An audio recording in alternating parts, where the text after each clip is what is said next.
Hola, buenas tardes a todos. ¿Me escuchan? Sí, Hernán. Bueno, para mí es un gusto presentar a John González. John es médico de la Universidad Corpas, pediatra de la Universidad Militar y ahora es nuestro fellow del programa de cuidado intensivo CES. Nos va a presentar hoy interacciones entre calcio, magnesio y fósforo y sé que le irá muy bien. Adelante, John. Muchas gracias, doctor, por la presentación. Buenas tardes a todos. Vamos a comenzar entonces con esta charla que la denominé interacciones entre calcio, magnesio y fósforo, porque estos tres electrolitos, como pasa con el sodio y el potasio, también interactúan entre ellos, especialmente las interacciones entre el magnesio y el calcio y el fósforo y el calcio. Entonces vamos a comenzar con un contenido. Un momento, por favor, que no me quiere avanzar. Ya. Entonces, el contenido de la charla, vamos a hablar sobre el calcio, sobre la fisiología, sobre cómo es su metabolismo. Vamos a hablar entre las interacciones que hay entre el calcio, el magnesio y el fósforo. Vamos a hablar sobre el magnesio, el fósforo propiamente. Y voy a, al final, dar unas menciones bibliográficas en donde se menciona la importancia de estos electrolitos en las unidades de cuidado intensivo y terminamos con unas conclusiones. Entonces, para comenzar, vamos a hablar sobre el calcio. El calcio es un electrolito que se denomina calcio elevado a la doble potencia. El calcio oral, más o menos que requiere un adulto es entre 1000 y 1200 miligramos al día, pero en los niños aproximadamente hasta los 4 años de edad requiere entre 400 a 600 miligramos al día y entre los 4 y los 6 años se requiere las dosis similares a las del adulto. El 80% del calcio ingerido se elimina por las heces y el resto que se absorbe pasa al líquido plasmático, el cual se mantiene en recambio constante en el hueso, que en este ejemplo están 500 miligramos de resorción y de absorción del hueso, del calcio que se encuentra en el plasma, y posteriormente este va a pasar a los tejidos, al calcio intracelular, y gran parte del calcio que también se ingiere, que es, aproximadamente se menciona que 9.800 miligramos de calcio se absorben en los túbulos renales y se pierden aproximadamente 200 miligramos de calcio por la orina en los requerimientos diarios de calcio. Este calcio se divide en los compartimentos. En el calcio que se encuentra ionizado, el 50% se encuentra libre en el plasma, otro 40% se encuentra inactivo unido a la albúmina y las globulinas, y otro 10% del calcio se encuentra unido a otros electrolitos y a otros quelantes, como son con el citrato y el sulfato y el lactato. Metabolismo del calcio es importante resaltar que tiene funciones de varias hormonas, especialmente de estas tres, que son la hormona paratiroidea producida por las glándulas paratiroides, por la vitamina D, que tiene un complejo enzimático que se lleva en diferentes partes del cuerpo, y la calcitonina. Cuando encontramos niveles de calcio disminuidos en sangre, las glándulas paratiroides secretan hormona paratiroidea para asimismo elevar estos niveles de calcio sérico. Al mismo tiempo, la hormona paratiroidea estimula la producción y la conversión de la 1-alfa hidroxilasa de 1.20 a 1.25 hidroxivitamina D. Esto hace que también se aumente también el fosfato sérico gracias a la estimulación de la vitamina D. Y por último, la calcitonina, cuando se detectan niveles muy elevados de calcio, ella lo que hace es que ayuda a facilitar la entrada de calcio a los tejidos, y esta calcitonina es producida por las células parafoliculares de la glándula tiroides. ¿Qué es lo que inhibe la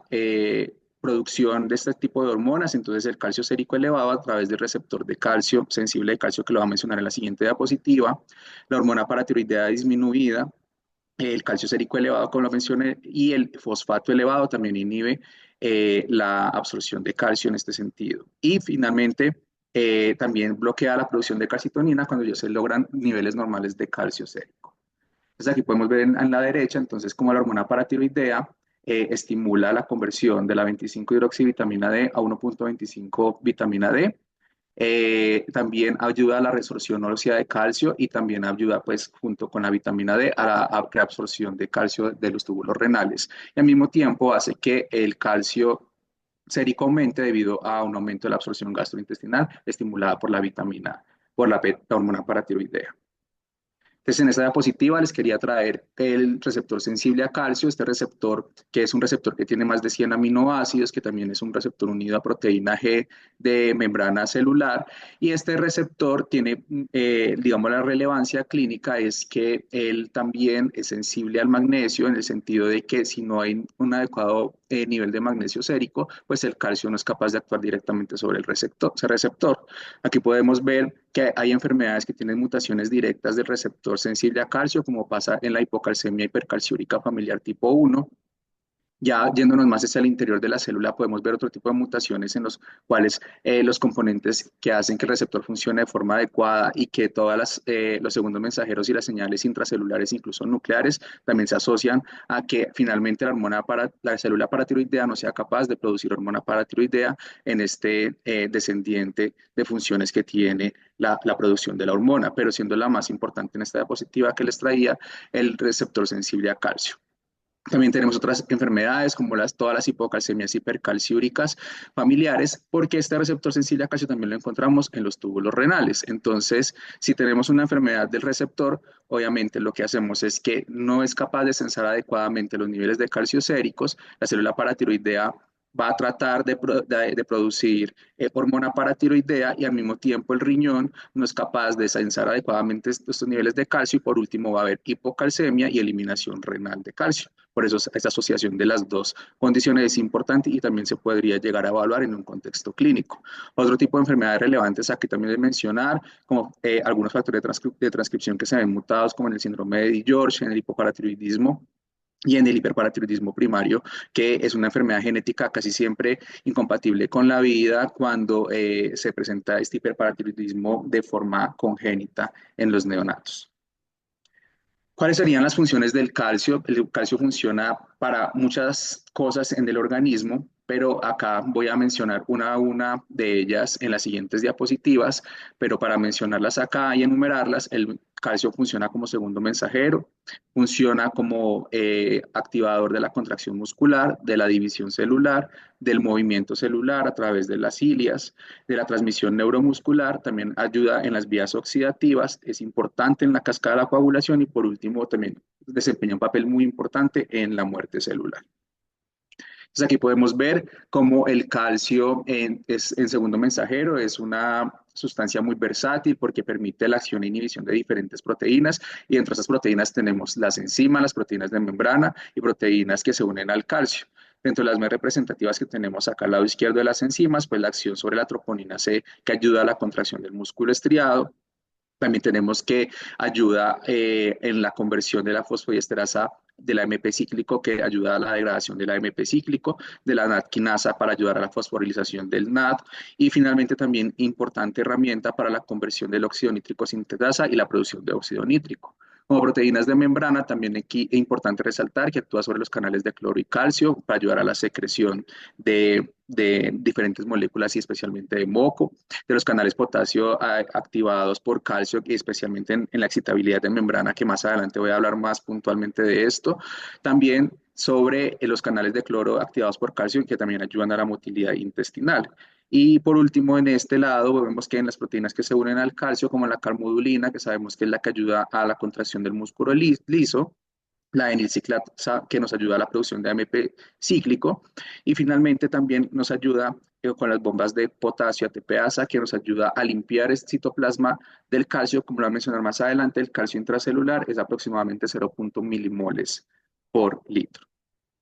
En cuanto a la contracción muscular, en el músculo estriado, pues, sabemos que el calcio desplaza la tropomiosina para que podamos hacer la conexión de la ATP directamente con la troponina.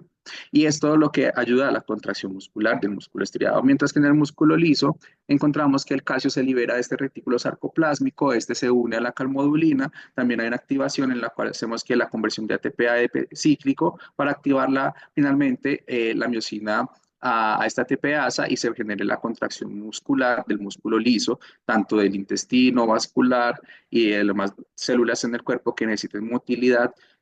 a través del músculo liso.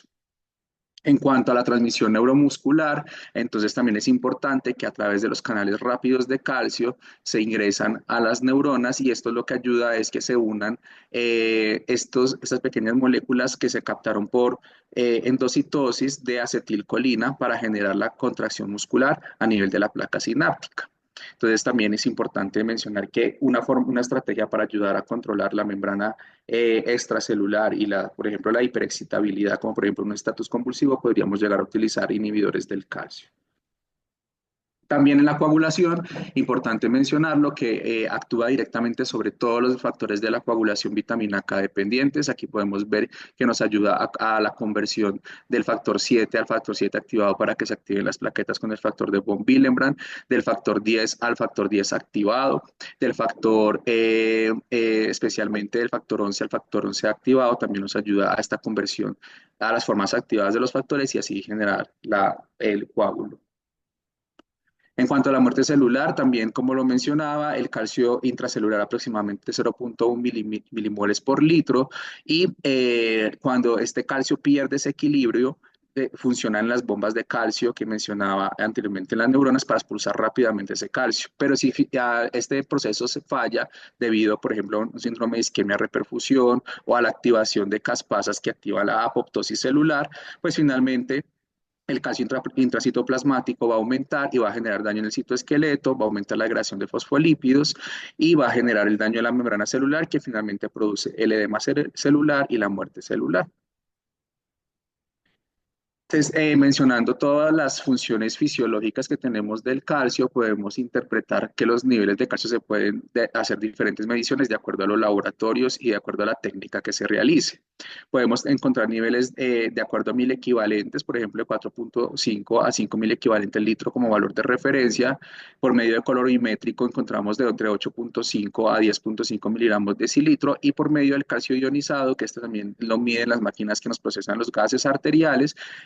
considerando un valor normal de 1 a 1.2. En cuanto a estos valores normales, uno encuentra en diferentes referencias bibliográficas que uno puede determinar a veces que el calcio normal está entre 0.8 a 1.2 y en otras referencias entre 1.1 a 1.2, pero quise traer esta entre 1 a 1.2 porque incluso en algunos algoritmos mencionan que los niveles de calcio graves que generan síntomas se encuentran por debajo de 0.7 milimoles litro. Entonces, este valor debemos tomarlo con precaución de acuerdo a la enfermedad que estemos tratando a nuestro paciente crítico. Otra cosa importante que les quería mencionar acá es que la acidemia disminuye la unión a las proteínas, especialmente a la albúmina, y lo que hace es que aumente el calcio iónico disponible. Entonces, en estos contextos, si tenemos un paciente en el cual disminuye el pH 0.1 puntos, se ha visto que aumenta el calcio aproximadamente 0.1 mil equivalente litro, y es bastante frecuente en pacientes con acidosis profundas, como por ejemplo con cetoacidosis diabética, en los cuales vemos niveles de calcio iónico por encima de los valores normales. Y también otra recomendación importante es que los niveles de calcio no deben ser tomados con torniquete debido a que la acidemia local también puede afectar estos valores. Al mismo tiempo quería mencionarles que de acuerdo a la unión de las proteínas en los pacientes con hipoalbuminemia, los niveles de calcio también disminuyen. Entonces, la recomendación es hacer la corrección del calcio con la siguiente fórmula para tener un valor más cercano al normal del calcio sérico en los pacientes críticos. La fórmula consiste en el calcio en miligramos sobre decilitro más 0.8 multiplicado por 4 menos la albúmina en gramos litro.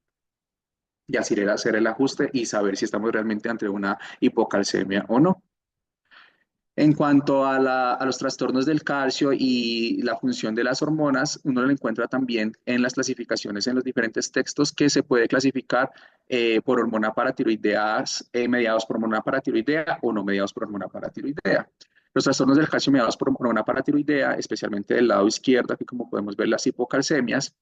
se presenta más que todo por la disminución de la producción de hormona paratiroidea. Entonces aquí tenemos la disgenesia paratiroidea, algunas enfermedades mitocondriales, la secreción inadecuada de hormona paratiroidea, como lo mencioné en los trastornos también del magnesio, en enfermedades que destruyan las hormonas paratiroideas como autoinmunes y algunas enfermedades adquiridas genéticas.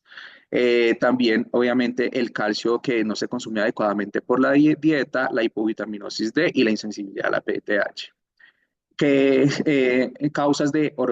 hipercalcemia mediadas por hormona paratiroidea que generan hiperparatiroidismo son el hiperparatiroidismo primario, generado principalmente por aumento de la producción genuina y propia de las células de hormona paratiroidea. El secundario casi siempre es por la enfermedad renal y el terciario que casi siempre es por ya se genera una insensibilidad externa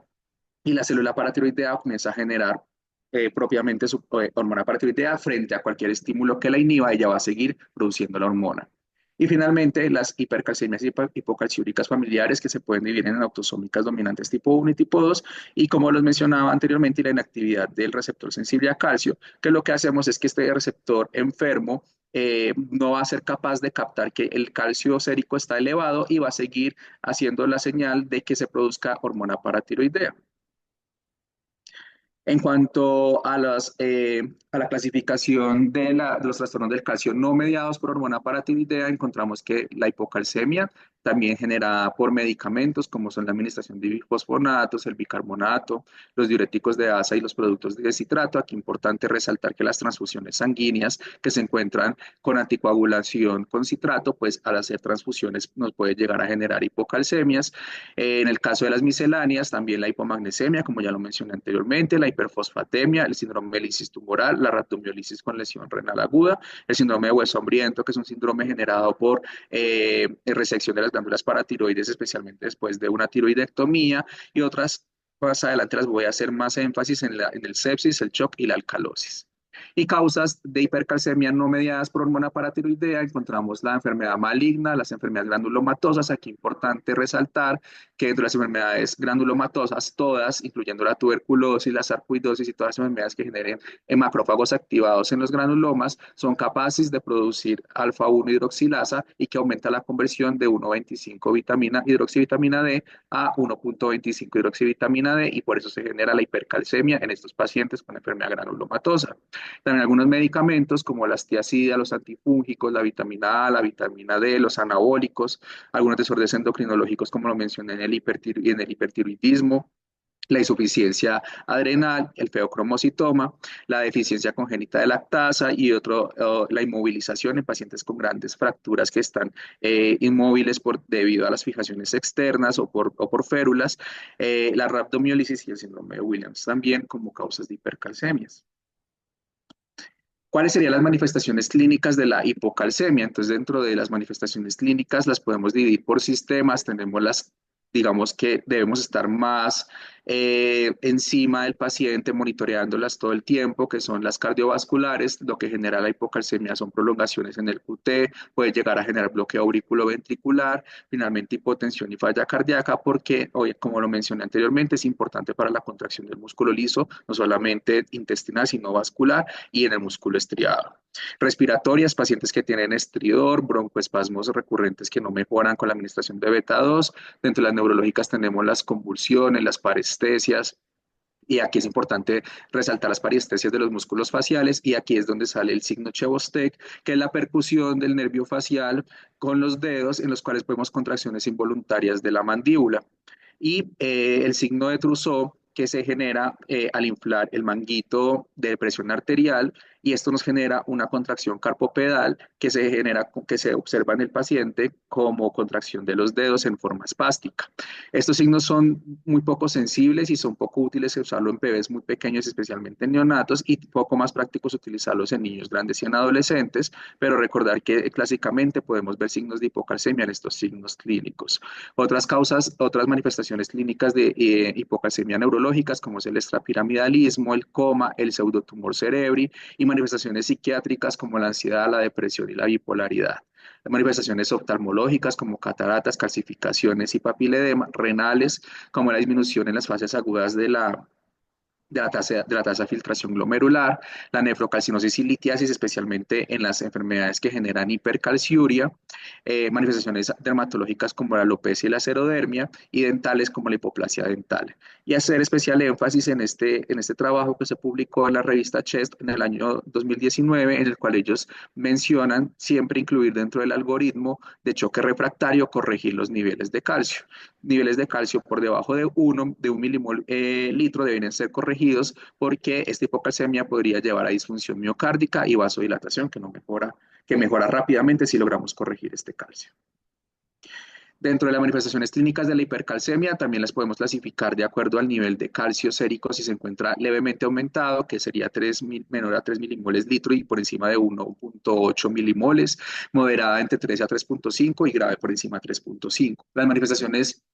neurológicas en la leve y la moderada casi no se distinguen, mientras que en la grave las alucinaciones, las convulsiones y la desorientación son bastante frecuentes, incluyendo la hipotonía y las fasciculaciones y la tetania. También incluimos en el músculo esquelético esa debilidad generalizada que tienen los pacientes y mayor extrapiramidalismo en algunos casos. También en las manifestaciones gastrointestinales, como en la constipación, la anorexia y en pacientes que tengan hipercalcemia grave, como en algunos contextos de pacientes con hipercalcemias familiares que son asintomáticas inicialmente, podrían debutar con una pancreatitis aguda.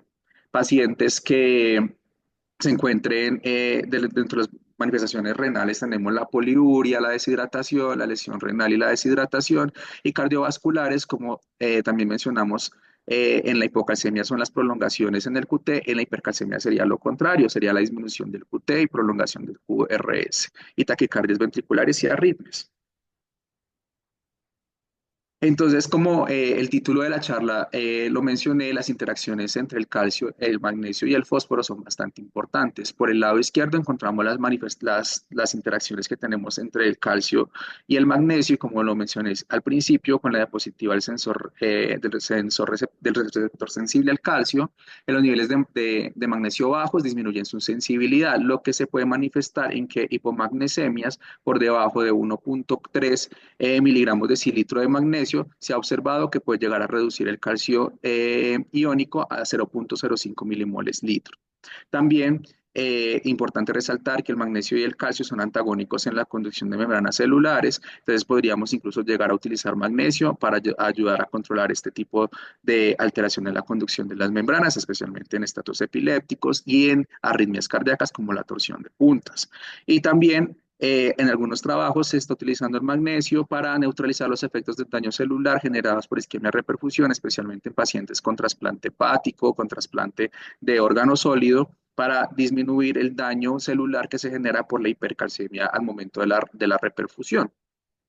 En cuanto al fosfato y las interacciones del calcio, encontramos que los efectos del calcio y el fosfato son inversamente proporcionales, entonces encontramos pacientes con hiperfosfatemia, por lo general tienen hipocalcemia. Al mismo tiempo, la hiperfosfatemia inhibe la hidroxilación renal de vitamina D, entonces también esto se manifiesta clínicamente como hipocalcemia. E importante resaltar en pacientes con enfermedad renal crónica, el producto fosfocálcico aumentado, pues llega a generar hueso ectópico en algunas partes donde se encuentre la precipitación de la unión del fósforo y el calcio, y esto sucede más que todo cuando este producto fosfocálcico se encuentra por encima de 80 en esta multiplicación. Ya habiendo hablado del magnesio,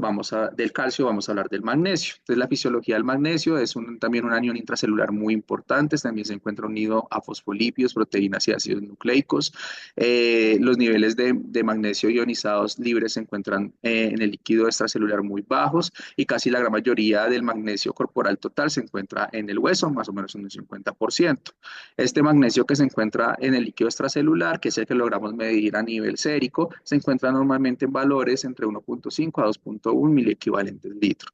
De este magnesio que se encuentra a nivel sérico, también encontramos que el 25 se encuentra unido al albúmina, el 65% ionizado y otro 10% unido a complejos de fosfato, citrato y otros aniones.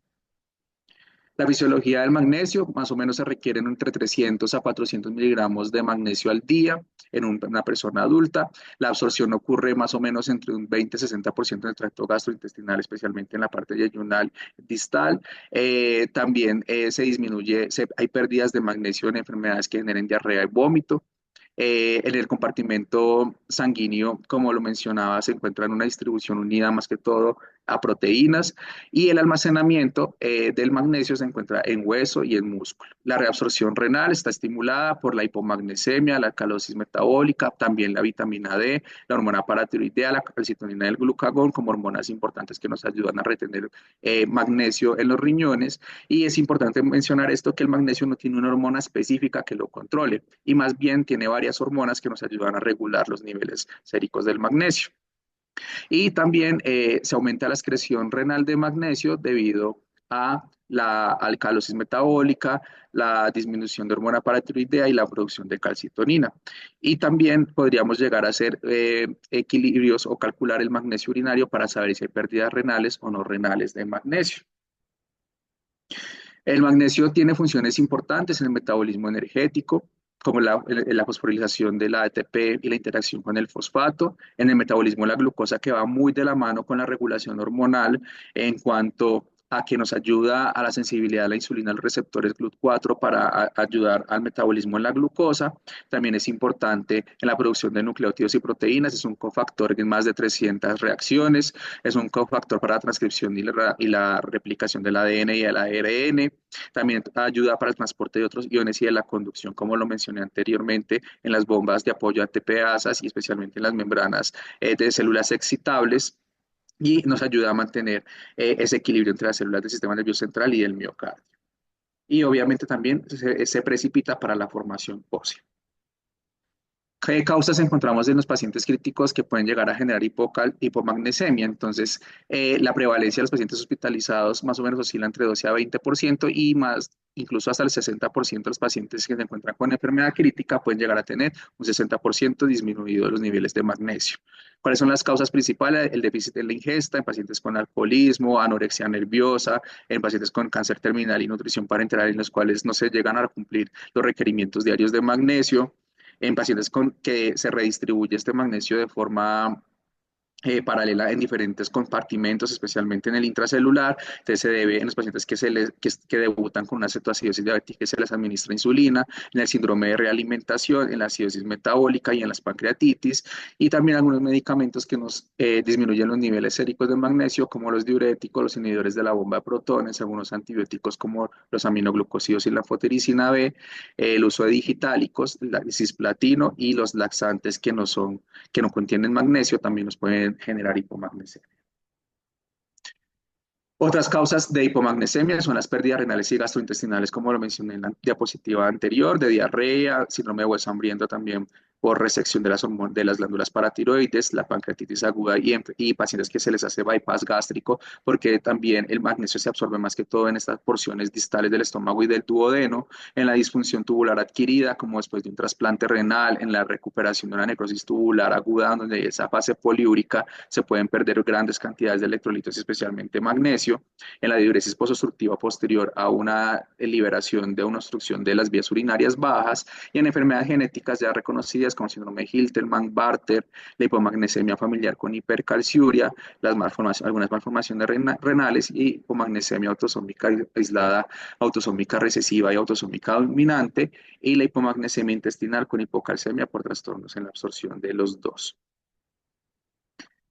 ¿Qué otros trastornos electrolíticos asociados al magnesio también encontramos? Como lo mencioné con el calcio, volver aquí en esta nueva diapositiva ya hablar específicamente de que antagoniza los receptores NMDA, N-metildiaspartato y ayuda también al potencial de membrana, evitando la entrada brusca del calcio a nivel intracitoplasmático. Y esto lo que hace es que nos va a ayudar a regular la liberación de neurotransmisores, la contracción muscular, nos ayuda también a regular el marcapasos cardíaco y por eso también es útil en las arritmias, en el potencial de acción y en la transmisión del dolor. Y también, como lo mencionaba en la presentación anterior del potasio, también nos ayuda a la inhibición de canales de potasio de la médula renal externa y aumenta la excreción renal del potasio. Y también la hipomagnesemia va acompañada de hipopotasemia en el 60% de los casos. ¿Qué efectos tiene el magnesio en el sistema nervioso central y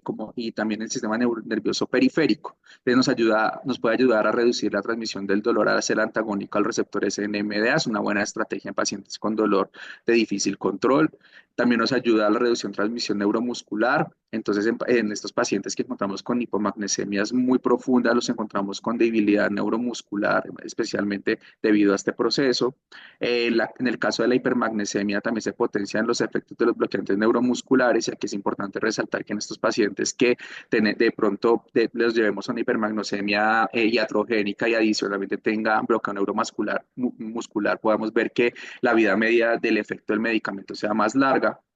En la simpaticolisis también nos inhibe el flujo del como lo mencioné, la liberación de catecolaminas de la médula suprarrenal, y también nos puede llegar a tener un efecto de atenuación en pacientes que tienen feocromocitoma con una tormenta de catecolaminas. Y finalmente, como lo he mencionado en varias partes, manejo anticonvulsivante por ese antagonismo en MDA, también nos ayuda a hacer un depresor cortical, también los pacientes con hipomagnesemia tienen nistagmus y también síntomas neuropsiquiátricos como apatía, delirium, agitación, psicosis y coma. El sistema cardiovascular tiene efectos sobre la vasodilatación arteriolar coronaria y esto nos ayuda también en algunos contextos a mejorar la relación de O2-VO2 en el miocardio, reduce la frecuencia cardíaca y mejora la contractilidad. Entonces, estos pacientes con hipomagnesemia también debemos buscarle niveles óptimos de magnesio precisamente para ayudar al corazón a que funcione de forma adecuada y esté trabajando bien. También produce inhibición del músculo liso vascular por el antagonismo del calcio que mencioné anteriormente. También tiene un efecto inotrópico negativo, también tiene un efecto antiarrítmico por todas las menciones que estaba aclarando anteriormente, pero también tiene un efecto antiarrítmico clase 1 al bloquear los canales de sodio y también tiene un efecto clase 4. Y es especialmente utilizado en la arritmia de torsión de puntas.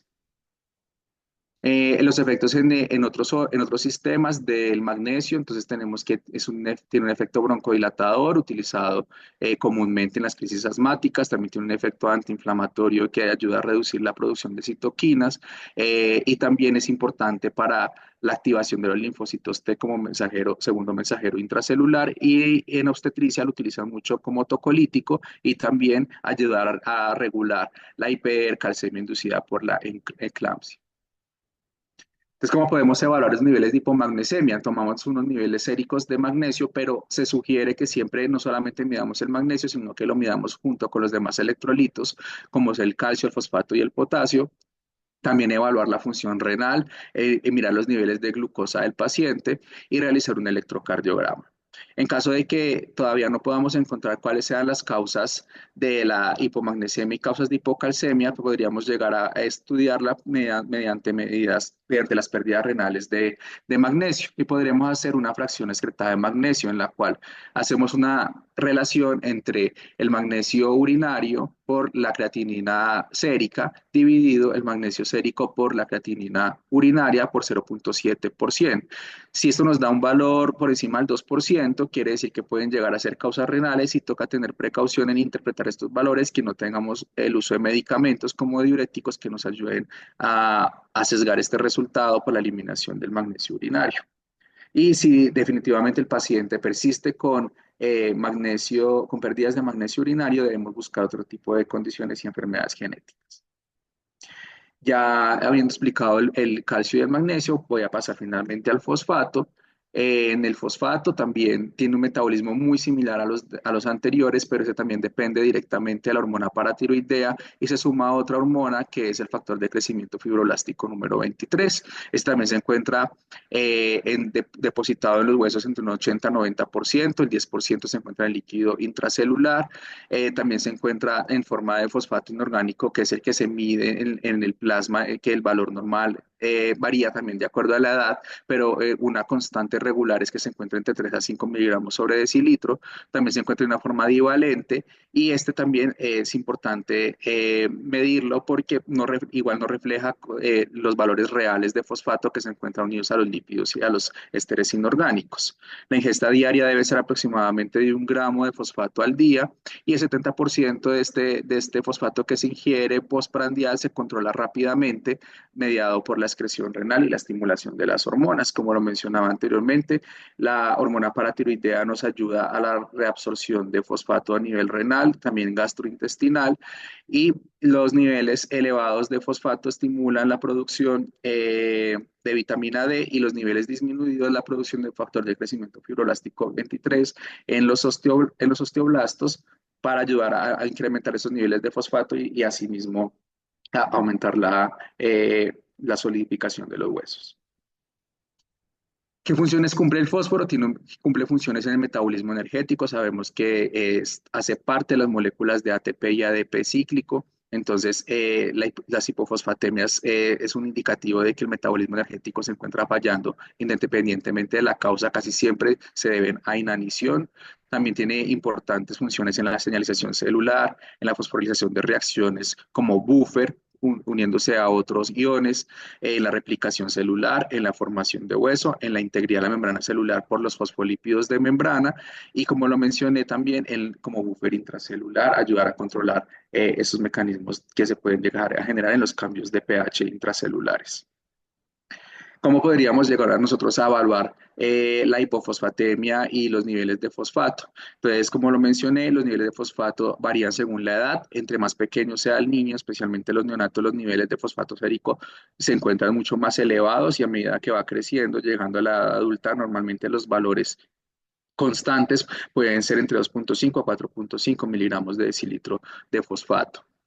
Si un paciente ingresa y tiene factores de riesgo para hipofosfatemia, como son el síndrome de realimentación debido a una inanición, aquí ya se debe a pacientes con desnutrición, anorexia nerviosa o por cual sea el motivo de la causa de la inanición, como por ejemplo el cáncer, o las terapias de reemplazo renal en el paciente crítico que se inician de forma rápida, también nos puede llegar a generar niveles de fosfato muy disminuidos en esas fases agudas y pacientes que llegan con cetoacidosis diabética y que se les administra insulina pueden llegar a tener niveles de fosfato disminuir rápidamente hasta por debajo de niveles de 1 miligramo sobre decilitro. En este caso, cuando los niveles de fosfato llegan a estos niveles tan bajos, se requiere tratamiento inmediato y se recomienda la administración ya sea de fosfato de potasio o fosfato de sodio de 0,2 a 0,4 milimoles en este contexto de estos pacientes. También es importante resaltar que en pacientes que tengan fosfatos séricos bajos, no refleja directamente las reservas de fosfato corporales, como les mencioné, se encuentra en muchos compartimentos, especialmente en hueso y a nivel de las membranas celulares. Y lo mismo sucede si tenemos un fosfato sérico normal, no refleja los déficits graves que se encuentran en las reservas corporales de fosfato. Entonces, también es importante que estos valores de fosfato los evaluemos de forma más minuciosa. ¿Cuáles vendrían siendo las causas de hipofosfatemia? Las podemos clasificar en agudas y crónicas. En las agudas, entonces, como lo mencioné en la diapositiva anterior, en pacientes que requieren terapia con insulina, en los pacientes que tienen niveles elevados de catecolaminas, como sucede en un contexto normal de septicemia, traumatismos graves, quemaduras graves, en el síndrome de realimentación, en el paciente con alcalosis también se genera hipofosfatemia, como sucede también con el calcio y el magnesio, estos valores disminuyen con la alcalosis, en la proliferación celular rápida, como sucede en los síndromes de lisis tumoral, en el síndrome de hueso hambriento y en las terapias de reemplazo renal. Y las formas crónicas son mucho más larvadas, como sucede en los pacientes con desnutrición, ya sea por hambre, por alcoholismo, por un alto gasto catabólico, por una enfermedad neoplásica, en pacientes con enfermedad crítica aguda, que pues genera un estrés fisiológico importante, nos puede llegar a generar hipofosfatemia de forma más larvada, en pacientes con trauma y las mismas formas agudas con el paso del tiempo, si no se corrigen, pueden llegar a ser hipofosfatemias crónicas. Y algunos medicamentos que utilizamos, como los quelantes del fosfato, la niacina, los antiácidos que contienen calcio, magnesio y aluminio nos ayudan a quelar el fosfato y esto nos puede llegar a generar hipofosfatemia si no tenemos un control regular de los niveles de fosfato. Otras causas de hipofosfatemia, las pérdidas renales, como es el exceso de hormona paratiroidea, en el hiperparatiroidismo primario, secundario, no renal, el déficit de vitamina D también nos ayuda a perder este fosfato por los túbulos renales, el aumento en la producción de hormona paratiroidea, también el uso de diuréticos, el síndrome de Fanconi, pues que se asocia también a glucosuria y a pérdida de otros electrolitos por el túbulo renal, por los túbulos renales, especialmente por el túbulo contorneado proximal, las mutaciones de los transportadores de fosfato en el paciente con insuficiencia hepática y el exceso de hormona de factor de crecimiento fibroelástico 23 en pacientes con tumores óseos que generan osteomalacia inducida por este aumento de la hormona, pacientes que utilizan hierro intravenoso y algunas enfermedades genéticas como son el raquitismo hipofosfatémico ligado al cromosoma X, que es mucho más frecuente verlo en hombres, y el síndrome de McCune-Albright, que se asocia con manchas café con leche en diferentes partes del cuerpo y malformaciones osteoesqueléticas y fibrosis ósea. ¿Cuáles vendrían siendo los síntomas de los pacientes con hipofosfatemia? La debilidad muscular, las alteraciones del estado de conciencia, delirio y focalizaciones. Aquí es importante resaltar que no solamente el sodio, sino que también el calcio, el magnesio y el fosfato se asocian a síntomas neuropsicológicos y que debemos estar pendientes no solamente de los niveles del sodio, sino también de estos otros electrolitos, la insuficiencia cardíaca aguda o refractaria, más que todo en estos pacientes que vienen con hipofosfatemias crónicas y que por algún motivo se le reagudizó la hipofosfatemia, en pacientes que sean difíciles de retirar del respirador o que mantengan con una insuficiencia respiratoria persistente debido a debilidad muscular. También debemos pensar en hipofosfatemia o por ese déficit crónico de energía que tienen los pacientes en el contexto, por ejemplo, de una desnutrición. Y también tener precaución en interpretar los niveles de fosfato en pacientes que se les ha administrado manitol, porque este nos puede dar falsos valores de fosfato elevados en estos pacientes. Entonces, ¿cómo evaluaríamos la hipofosfatemia? Igual que sucede con los demás electrolitos, con el calcio y el magnesio, no solamente debemos tomar niveles de calcio y magnesio en estos pacientes, sino que también del fosfato. Si los niveles de fosfato, magnesio y calcio se encuentran disminuidos, y se produce hiperpotasemia, se puede llegar a sugerir y que estamos ante un paciente con síndrome de realimentación. Si el paciente también tiene alcalosis y los niveles de fosfato se encuentran bajos junto con los niveles de calcio y magnesio, podría también llegar a ser un efecto de esta alcalosis metabólica o respiratoria. También en los bajos niveles de vitamina D, en los pacientes con hipofosfatemia también podemos hacer algo muy similar a lo que hicimos con el magnesio, que es calcular la fracción excretada de fosfato, y si esta se encuentra aumentada por encima del 5%, debemos considerar las pérdidas renales de fosfato. También podemos llegar a evaluar los niveles de hormona paratiroidea en estos pacientes y mirar si están elevados con el calcio y si es así, niveles de fosfato y de calcio elevados, de fosfato disminuidos con hormona paratiroidea elevada, debemos pensar en pacientes con hiperparatiroidismo, pacientes que tengan niveles de factor de crecimiento fibroelástico 23, pensar en una neoplasia oncológica, y en pacientes que se acompañen con hipuricemia, hipofosfatemia, bicarbonato bajo con glucosuria y pérdidas urinarias de dos o más electrolitos, debemos considerar un síndrome de Fanconi parcial o completo, incluso también inducido por medicamentos. Y en estos pacientes también debemos tomar electrocardiograma y evaluar los trastornos del ritmo que puede llegar a tener los pacientes con hipofosfatemia, muy similares a los de hipocalcemia.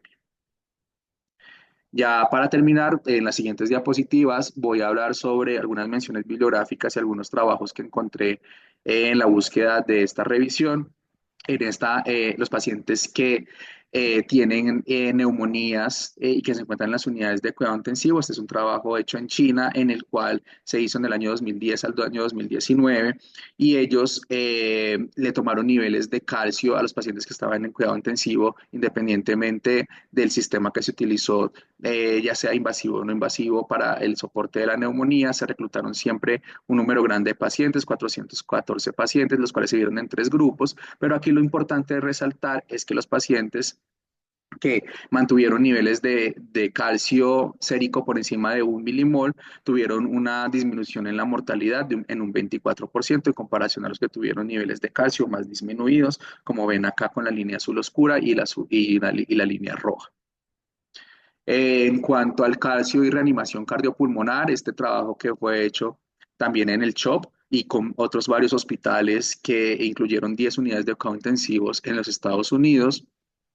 se evaluaron más de 1.100 arrestos de cardíacos que se presentaron en las estancias hospitalarias y que tuvieron una edad entre 37 semanas a los 18 años de edad, que más o menos la edad media que se encontró en este estudio fueron de 0,63 años de edad de estos pacientes. Excluyeron los pacientes que tuvieron limitaciones en el tratamiento de NUSIP, que tuvieron muerte cerebral, que tuvieron reanimación cardiopulmonar extrahospitalaria o que ingresaron a ECMO,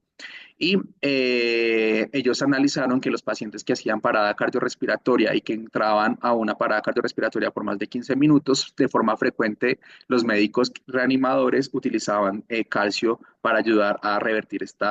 el ritmo de paro en el cual entraba el paciente. Sin embargo, haciendo el análisis de los subgrupos, se encontró que en los pacientes tuvieron más bajas tasas de supervivencia a los que se les administró este calcio en estos pequeños subgrupos a la alta hospitalaria, especialmente en pacientes con sepsis y en insuficiencia renal. Este otro trabajo también sobre el magnesio y la mortalidad en sepsis. Aquí en este trabajo lo que querían ellos mirar era si la hipomagnesemia se asociaba a mortalidad en los pacientes con sepsis y se encontró todo lo contrario y es que la hipermagnesemia al parecer también tiene un efecto sobre la mortalidad en pacientes que están en sepsis y en choque séptico. Y ellos analizaron a los 30 días y fue menor el grupo de hipermagnesemia comparado con el grupo con hipomagnesemia para, como predictor de mortalidad en los pacientes con sepsis. Y por último, acá en este trabajo, en el cual también se hizo en China,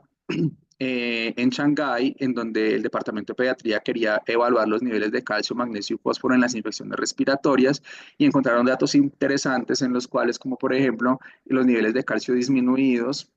en pacientes que tenían bronquitis y neumonía estaban directamente relacionados con la leucocitosis, con las plaquetas disminuidas y con la procalcitonina elevada. Entonces, podríamos llegar a interpretar esto como que la hipocalcemia en los pacientes con estas infecciones de las vías respiratorias podría ser un reactante fase aguda para utilizar y eso tiene sentido en la forma que podemos analizar el metabolismo de la calcitonina en su molécula procalcitonina, si se encuentra elevada, pues esto nos podría llegar a disminuir los niveles de calcio, pues debido a la acción de la calcitonina. Y también se encontró niveles de fosfato bajos en estos pacientes que tenían niveles elevados de BSG y de procalcitonina al mismo tiempo, con un aspecto de 0.018, con un intervalo de 10 a 4. Y no hubo asociaciones en los niveles de magnesio en estos pacientes con infecciones respiratorias. Ya para terminar, entonces, como conclusiones de esta charla, importante no olvidar las interacciones fisiológicas entre el calcio, el magnesio y el fosfato, especialmente el magnesio con el calcio y el fosfato con el calcio. Los cambios en el estado ácido-base influyen en los niveles de calcio, magnesio y fosfato. Recordar nuevamente que la acidosis nos eleva los niveles de calcio sérico, magnesio y fosfato. Los niveles de calcio están estrechamente relacionados con los niveles de magnesio y aquí es importante determinar si los pacientes podrían llegar a beneficiarse de infusiones adicionales de magnesio sin llevar a hipermagnesemia, como vimos en el trabajo anterior, que también llevar un paciente hipermagnesemia tiene algunos riesgos. El magnesio y el calcio son antagonistas y potencial de membrana muscular y de neural y por eso también como estrategia para el control del dolor, especialmente en el dolor posoperatorio, importante en los estatus convulsivos y también evaluar en los síndromes de isquemia y reperfusión y como antiarrítmico el uso de magnesio cuando hay pacientes con hipercalcemia. El fosfato debe ser medido en todo paciente que tenga factores de riesgo y esto hago especialmente mención pues que nosotros no deberíamos estar tomando niveles de fosfato a todos los pacientes, pero sí a los pacientes que tengan riesgo de hipofosfatemia, como son los pacientes con estancias prolongadas, con uso de nutrición parenteral, con enfermedad oncológica o que estén en desnutrición, hacer un seguimiento estricto de los niveles de fosfato. Y, y ya por último, pues una conclusión muy general, muy obvia y lógica que la hemos venido hablando durante todas las charlas es que los niveles extremadamente bajos o muy elevados de los electrolitos tienen efectos potencialmente peligrosos y para la salud en los pacientes en cuidados intensivos. Eso sería todo de la charla de hoy. Muchísimas gracias.